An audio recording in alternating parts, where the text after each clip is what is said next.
Hey guys, welcome to झटपट फटाफट IPO review. और एक और आईपीओ आ चुका है, जी हाँ, केनेंस टेक्नोलॉजी करके। और इस आईपीओ के बारे में हम सब कुछ समझने की कोशिश करेंगे। इंटरेस्टिंग सा आईपीओ है, बहुत फ्यूचरिस्टिक आईपीओ है एंड मैं बड़ा इंटरेस्टेड हूँ इस वाले आईपीओ के लिए भी। तो मैं आपको बताने वाला हूँ इस वीडियो में कि कंपनी करती क्या है, क्योंकि ये समझना बड़ा इंपॉर्टेंट है, क्योंकि ये कंपनी ऐसे ऐसी चीज़ें करती है जो बहुत फ्यूचरिस्टिक है और फ्यूचर में जाके इसका ग्रोथ पोटेंशियल बहुत ज़्यादा एक्सपोनेंशियल होने वाला है। उसके साथ ही साथ हम इसके फिनेंशियल्स पे नज़र डालेंगे, इसके जो ग्रे मार्केट प्रीमियम अगर है तो कितना है उस पर नज़र डालेंगे, हम ओवरऑल हर एक चीज़ पे नज़र डालेंगे एंड पीयर कंपैरिजन अगर हो सकता है इसका तो वो भी करेंगे। हालांकि ये कंपनी काफ़ी छोटी है साइज़ में कंपेयर टू इट्स पीयर्स, मैं आपको सामने से बता देता हूँ, बट मैं आपको इसके पीयर कंपैरिजन बताऊँगा, कंपेरिटर्स बताऊँगा, तो शायद आप भी बड़े इंटरेस्टेड हो जाओगे कि ये कंपनी बड़ी इंटरेस्टिंग सी है। तो वो भी मैं बताने वाला हूँ आपको एंड फाइनल वर्डिक्ट क्या रहने वाला है मेरा इस आईपीओ को लेके, मैं वो भी बताने वाला हूँ। तो इस वीडियो को पूरा देखिए एंड शुरुआत करते हैं इस वीडियो की। तो चलिए समझते हैं कंपनी करती क्या है। Company incorporated in 2008। Kaynes technology is a leading end to end IoT internet of things जो बोलते हैं solution enabled integrated electronics manufacturing company.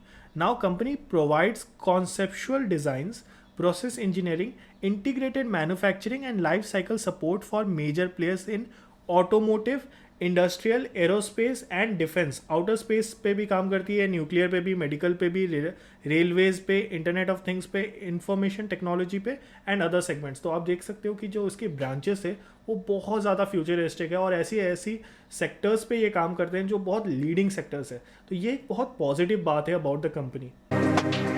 तो चलिए एक नज़र डालते हैं इसके फिनेंशियल्स पे। अगर आप फिनेंशियल्स पे नज़र डालोगे तो इसके जो एसेट्स है आप देख सकते हो कि अच्छे से ग्रो किए। हम सिर्फ और सिर्फ मार्च का ही फिगर लेंगे।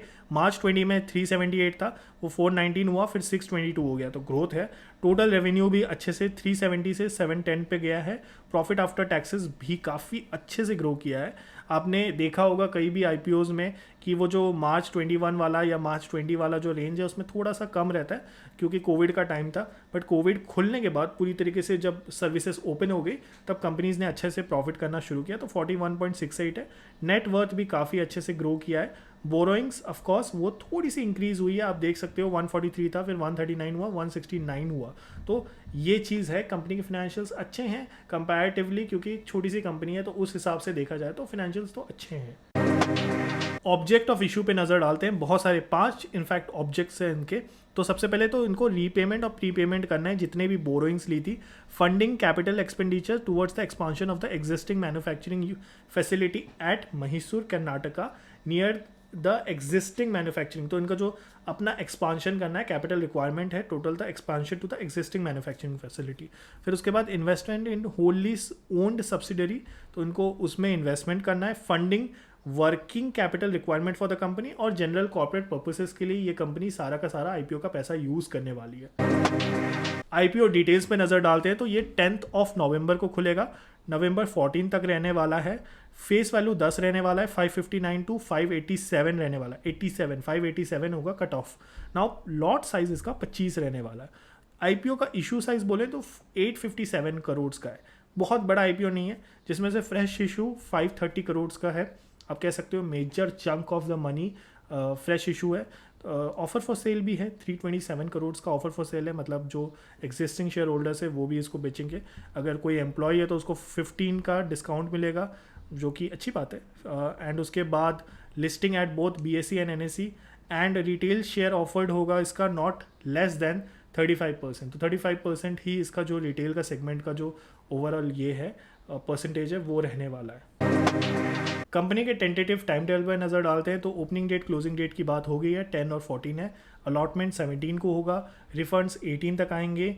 उसके बाद क्रेडिट ऑफ शेयर्स डीमैट में 21 नवंबर को होगा, लिस्टिंग होगी 22 नवंबर को। एक बार आईपीओ के लॉट साइज पे नज़र डालते हैं तो एक लॉट में 25 शेयर्स होंगे, 14,675।